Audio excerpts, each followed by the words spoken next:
presentarme.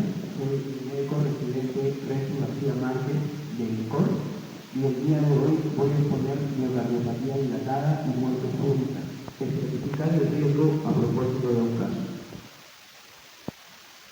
Tenemos el 4 de mayo de 2018 a nuestra paciente femenina de 17 años que es transferida a ICOR. Tiene como antecedentes un antecedente familiar, el cual el hermano a los 13 años fallece de muerte súbita cardíaca por miocardiopatía dilatada en la esfera del aire.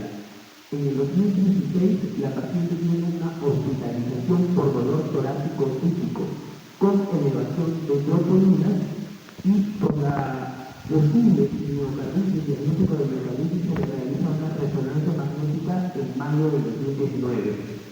Encontrando una fracción de eyección del 45%, un edema miocárdico segmentario, principalmente anterolateral, y fibrosis endomiocárdica, intramiocárdica y subepicárdica, rectal, anterior y basal. Posterior a 3 meses, se le realiza una nueva resonancia magnética en donde resalta la revisión del edema con hallazgos muy parecidos a los descritos previamente. En ese entonces la medicación era Enalapril 5 cada 12, Espiro 25. Por el antecedente familiar que tiene, se decide en el 2016 solicitar un test genético a la paciente, donde se obtiene un hallazgo positivo para el gen de la adenina en la posición 158 con un cambio de adenina por citosina, causando esto una mutación en la proteína de la adenina en posición 53 con un cambio de valina a alanina. Es una mutación de cambio de sentido, una mutación puntual que por la posición en la que se encuentra y hasta la actualidad, según el CECLI, es considerada de significado incierto. También por la clínica de miocarditis en el 2016 se le pide un panel viral con todos los virus, tanto coxsackie, enterovirus, etc., saliendo positivo parvovirus B19 y monoglobulina G. La paciente, en esta ocasión, en esta última hospitalización que tuvo en su centro de origen en el 2018, el 20 de abril se ingresa con una clínica nuevamente de dolor torácico típico, con disnea de esfuerzo, negando síncope, funciones vitales estables y en el hallazgo físico lo que resalta es edema en miembros inferiores. Los exámenes auxiliares, como pueden observar, una curva enzimática positiva y por la clínica de miocarditis se repite la resonancia magnética en su centro de origen, saliendo un diámetro ya dilatado, ya remodelado, ya que el previo era de 53 milímetros, en este es de 61.5, con una forma esférica y una fracción de eyección del 40%. Presenta edema segmentario en las zonas mencionadas en el 2016 y en este caso el patrón de fibrosis es extenso y múltiple. La paciente es referida a ICOR con diagnóstico de referencia miocarditis versus SARS versus sarcoidosis. En un acápite de su informe médico colocan alto riesgo de muerte súbita cardíaca. Como podemos observar, en su electrocardiograma del 2018 tiene un ritmo de base sinusal con una frecuencia cardíaca de 51 latidos por minuto y lo que llama la atención es el bajo voltaje en la derivada del miembro y una pérdida de la progresión de la onda R en las precordiales. Este es el último informe que tiene la resonancia magnética del 2018, donde resalta la persistencia del edema, una función del 40% y una retención miocárdica de gadolinio del 50%. En ese entonces, todos esos hallazgos sugieren una cardiomiopatía dilatada de tipo inflamatorio. Es así como es referida a ICOR. Como pueden observar en estas imágenes, tenemos donde está el puntero que la zona anterolateral en el T2 exterior tiene una intensidad mucho mayor que la zona total y obviamente comparándolo con el músculo esquelético, lo que sugiere edema miocárdico. Y en esa zona podemos observar la fibrosis intramiocárdica lineal en esa zona septo anterior y aquí supraepicárdico en la zona inferolateral. Disculpen por la calidad de estas siguientes imágenes, pero esta primera bombeo del corazón es en el 2016, esta segunda en el 2018. Como pueden observar, es un ventrículo ya dilatado con una función que ya no se ve tan normal como la previa. La función ya era del 40% en el 2018. Allí nuevamente la función 40%. Ya estando en el INCOR, el 16 de mayo del 2018 se realiza una junta médica. La paciente siendo NAIJA 1, medicación enalapril 5 cada 12, Espiro 25, ISO 2.5, queda en una junta multidisciplinaria en el equipo de falla cardíaca y electrofisiología, se individualiza casos y por la serie limítrofe 40%, por la fibrosis extensa, el realce tardío extenso de la paciente y el antecedente genético y el antecedente del hermano fallecido, se individualiza el caso y se coloca un DAI bicameral. Dentro de su estadía en INCOR ambulatoria, en el 2019, 2020 y 2021, tiene acudidas a la emergencia de INCOR por dolor torácico, muy similares a los previos descritos. En la última tiene aparte palidez presíncope y conlleva a una elevación de la troponina. Esta es una secuencia de las ecocardiografías desde el 2018 hasta el 2023, donde vemos cómo la serie del 48% cae hasta el 19%, un ventrículo en diámetro diastólico del BEI de 53 a 77, un sistólico de 40 a 70, una caída del escape de 25 a 16, la línea ligera pasa a severa, se dilata la aurícula, se dilata el ventrículo derecho. Aquí pueden observar en esta última hospitalización en agosto la función del 19%, con un ventrículo de 77 milímetros y un derecho también caído, como pueden observar en la imagen de la historia.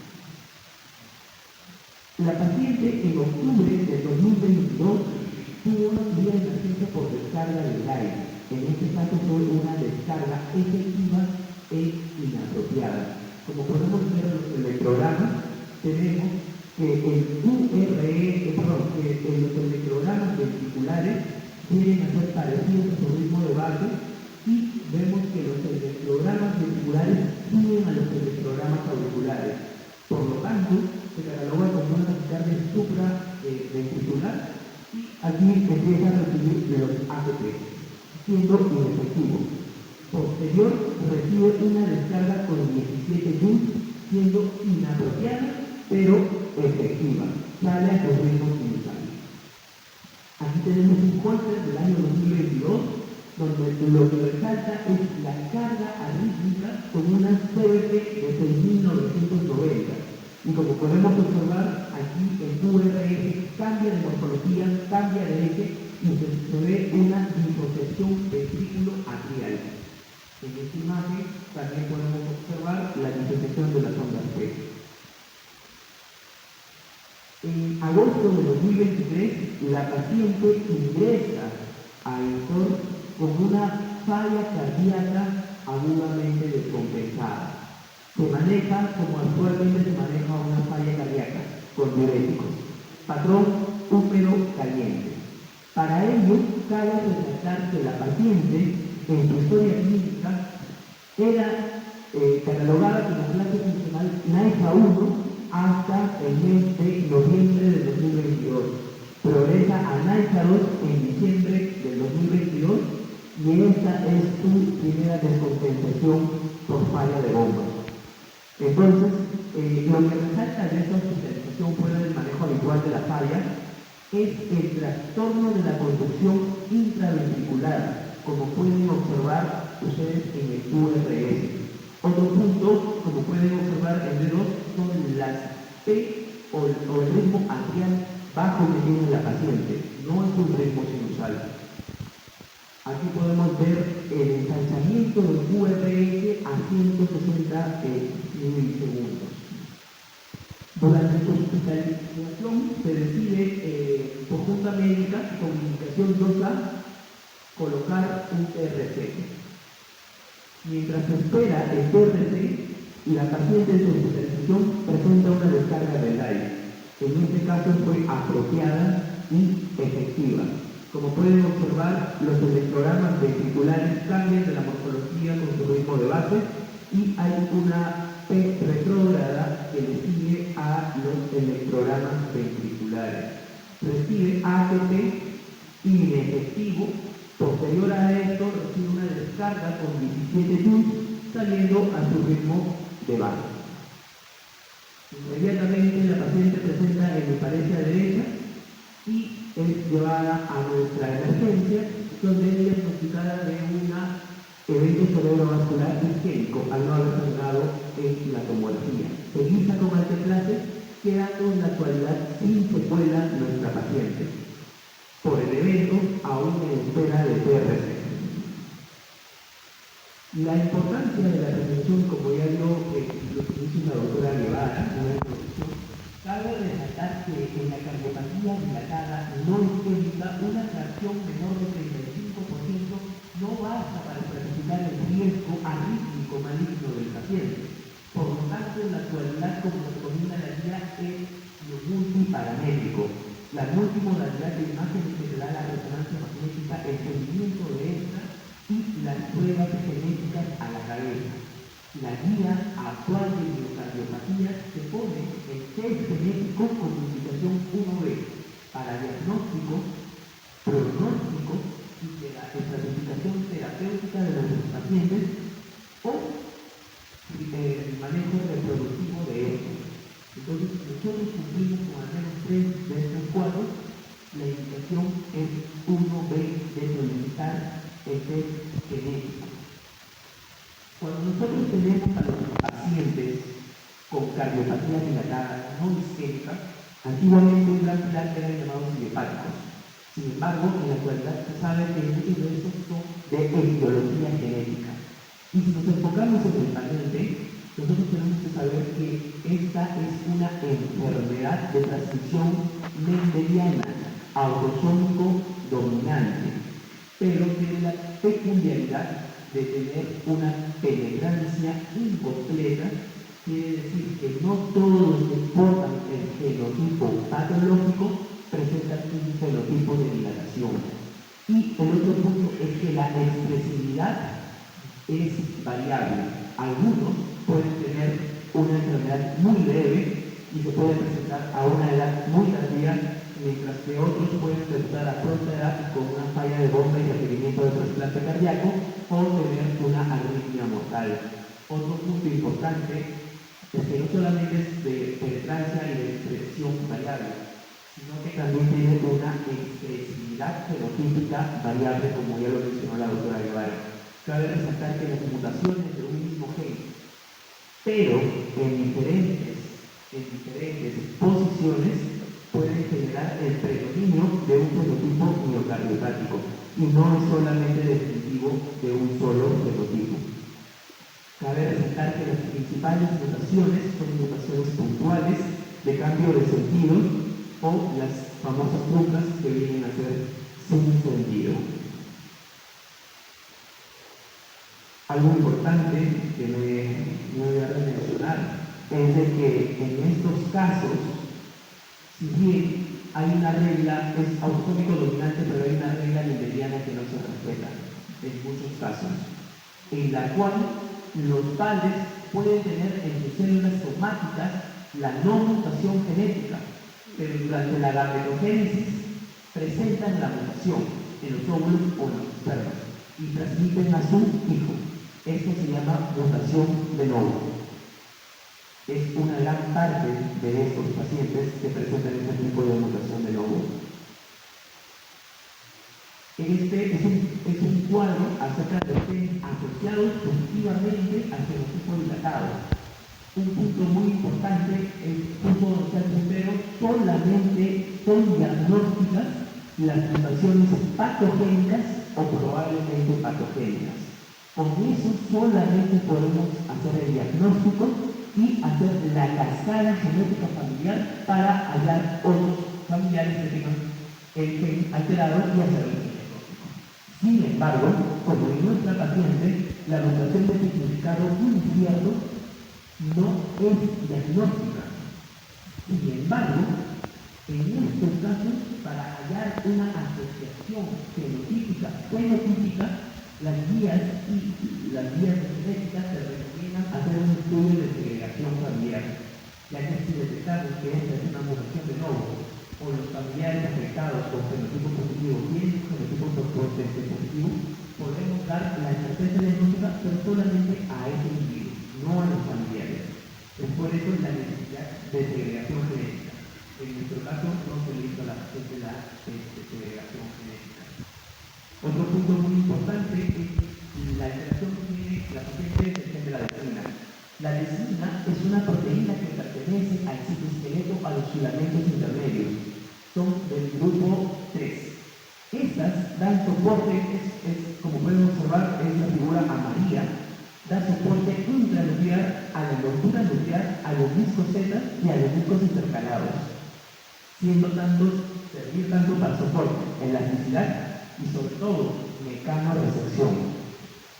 Las alteraciones del gen de la adesina se asocian generalmente a desmiopatías, en la cual tiene una afección del músculo cardíaco y del músculo esquelético, al igual que las famosas laminopatías. Sin embargo, en estos dos genes alterados hay algo que resaltar. Un gran porcentaje se asocia al fenotipo miocárdico puro, y siendo el fenotipo principal la miocardiopatía dilatada. Otro punto importante es la resonancia magnética, por su certeza diagnóstica multimodal de imagen y también pronóstico, especialmente con el realce tardío que nosotros tenemos. Eso nos sirve para el diagnóstico diferencial y para el pronóstico de nuestro paciente. Otro punto importante es el que, por ejemplo, en esta corte que necesita la nueva guía, en esta corte retrospectiva, nosotros vamos a tener en este algoritmo diagnóstico de 1.700 pacientes, en la cual se catalogan alto riesgo de evento arrítmico aquellos que tienen una frecuencia de 35, pero con realce tardío positivo, más del 5%. Es un alto riesgo, como podemos observar en la curva de arriba. Sin embargo, resalta que los pacientes, independientemente de que tengan una serie mayor del 35%, el hecho de que tengan realce tardío ya positivo ya las catalogan con un riesgo intermedio alto, como pueden observar. Entonces, como ya explicó la doctora Carolina, actualmente en la prevención primaria de la muerte súbita, el test genético se convierte en un pilar.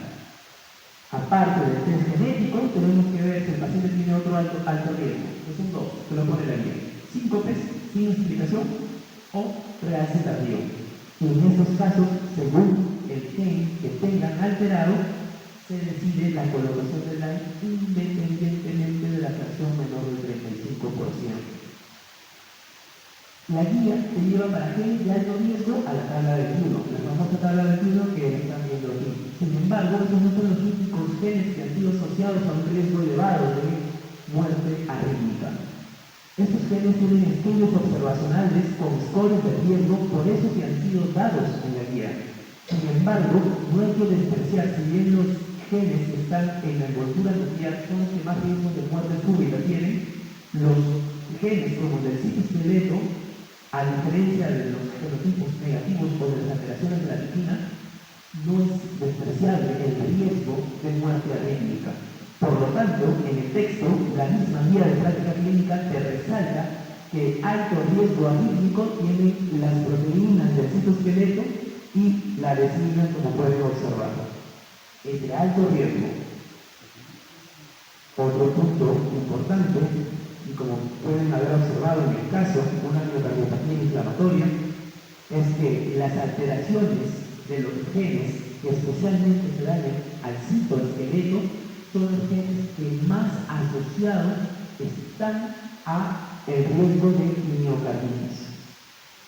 que éste tenga un remodelado adverso y genere una dilatación y que hagan miocarditis a repetición. La evidencia lo respalda. La forma en la que estos hacen una miocarditis a repetición o que tienen el riesgo de miocarditis son por 4 mecanismos en un corazón genéticamente predispuesto. El primero es de que el miocardio haya tenido un fenotipo positivo, otro de que tengan genes que ayuden a que este haga un remodelado adverso y se dilate. Otro que vendría a ser aquellos que tienen predisposición a la infección y a la inflamación, y otro a la replicación viral. Algo muy importante que mencionar es de que este es un ejemplo más de la teoría del segundo hit, la teoría del segundo golpe. Paciente genéticamente predispuesto al más mínimo puede desarrollar el fenotipo positivo. Y a esto es la parte epigenética de lo que nosotros hablamos, la teoría del segundo golpe. Para concluir, ante un caso tan complejo con una diagnosis diferencial, como ustedes han podido observar, muy importante, estas conclusiones terminan en preguntas para poder también propiciar la participación. Las evidencias actuales respaldan la colocación legal individualizando el caso de nuestra paciente en la actualidad. 2. La génesis del fenotipo dilatado y la progresión a la falla de la bomba se debió a una mutación o a la inflamación. ¿Se estará cumpliendo la teoría del segundo golpe en este caso? Tercera, ¿alguna intervención adicional entre 2016 y 2018 habría cambiado el pronóstico y la evolución de nuestra paciente? Y cuarto, ¿esperamos el trasplante o hay chance de TRC y algo más? Con esto quedo atento, igual que la doctora Guevara, a las preguntas. Estoy muy agradecido por haber sido ponente en esta oportunidad. Gracias.